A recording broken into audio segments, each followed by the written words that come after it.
Lots of news for you today here on RT International. Thank you for joining us so far. A Chicago police officer charged last week over the killing of a black teenager has been released on bail.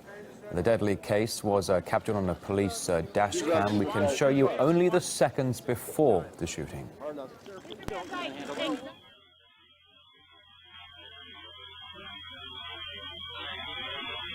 The incident took place in October last year, but only came to light last week when the video was made public.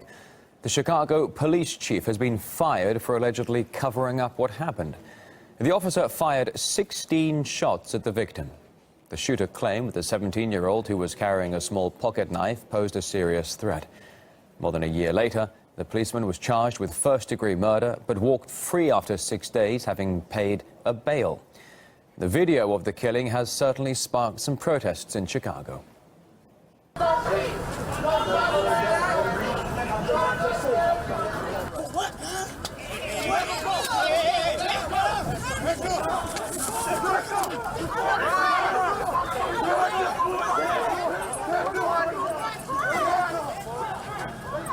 We spoke to the victim's grandmother. She told us why the case has triggered such a strong public reaction.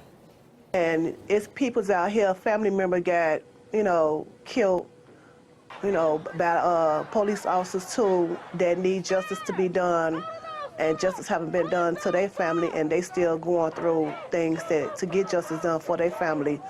And, like I say, it's a lot of people out here that do care, and it's just some family just need to be done about it, Germany's vice-chancellor has warned that its country is now likely to receive more than 1 million migrants and refugees this year alone. And the issue of how to accommodate them all is rapidly gaining urgency. With space at a premium in Berlin, the authorities are now looking at rather unconventional sites, as Peter Oliver reports. Built by Hitler as the Third Reich's gateway to the world, Tempelhof Airport became a crucial supply line during the Berlin blockade. Since its closure in 2008, it's become the city's biggest park, popular with families, joggers, and a venue for music festivals. And now this site has taken on another role in the history of modern Berlin. It's being used to house some of the hundreds of thousands of refugees that have fled here to Germany. But that's not all gone smoothly. Fears are a camp similar to the Calais jungle could grow in the heart of the German capital, with scenes like this already taking place. A mass brawl involving hundreds of refugees kicked off inside the building. 100 police officers had to be sent in to restore order.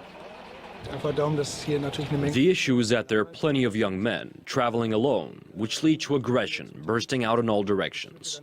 We had to stay back and ask the security guards to stand down. Locals feel that scenes like Sunday's unrest were inevitable. We have to be careful putting different cultures and religions together where they can harm one another. But I don't think segregation would work. They have to learn to get along. A lot of people in the same place, in a small place, sometimes you get aggressive, It's the problem, Last May, a mass public outcry forced the authorities to scrap the construction of apartment blocks on Tempelhof. Felix Herzog spearheaded that campaign and is now angry at the plans for the refugee camp. What about electricity? What about running water? What about sewage? We have a fence surrounding the field. At night, Berliners aren't allowed onto Tempelhof Field. How will this work? Will refugees not be allowed out after dark? These are all the things that we have no answer for. He's also not surprised by the latest violence. The problem is that people are lacking a private space, something to do, a purpose. We all need to be busy. One group that are keeping busy is Alternative for Germany. The party was founded to oppose the euro. It's since changed tack to want to limit immigration and has soared to third place in the polls, drawing many of Chancellor Angela Merkel's supporters towards them. Ladies and gentlemen, the migration crisis opens other questions. We know already 64% of Germans support an asylum limit, but they're not listened to. With 800,000 refugees and counting, Germany needs to find somewhere to house them all. And it's clear that there's no solution that will keep everyone happy. Peter Oliver, RT, Berlin. 4 former US military drone operators who blew the whistle on what they called a horrifying program which too often kills civilians have reportedly had their bank accounts frozen by authorities.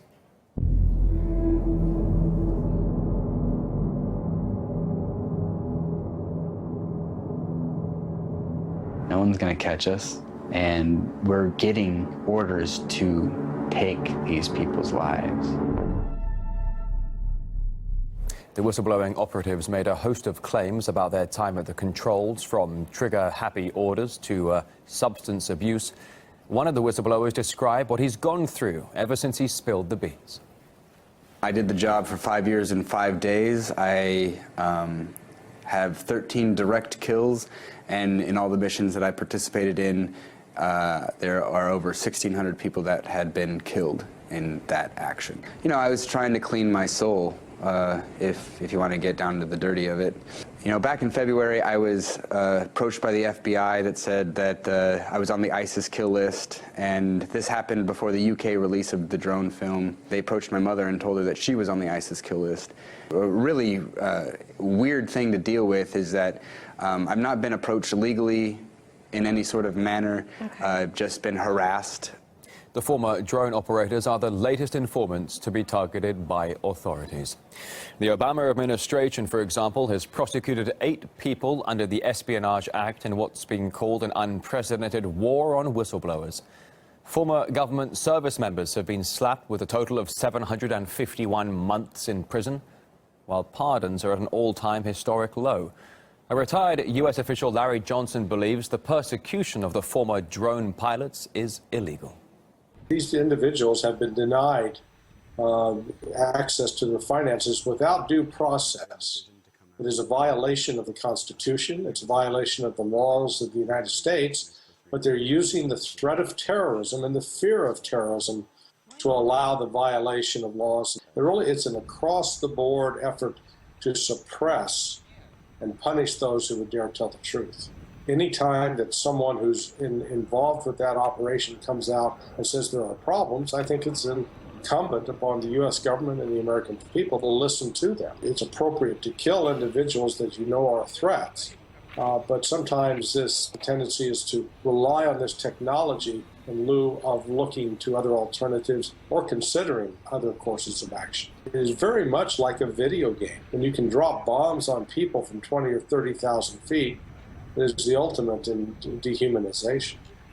Up next, you're on RT International, the latest episode of Going Underground. Unless you're in the UK, good morning. A special report on the big business oil industry destroying the lives of ordinary civilians. Thanks for watching.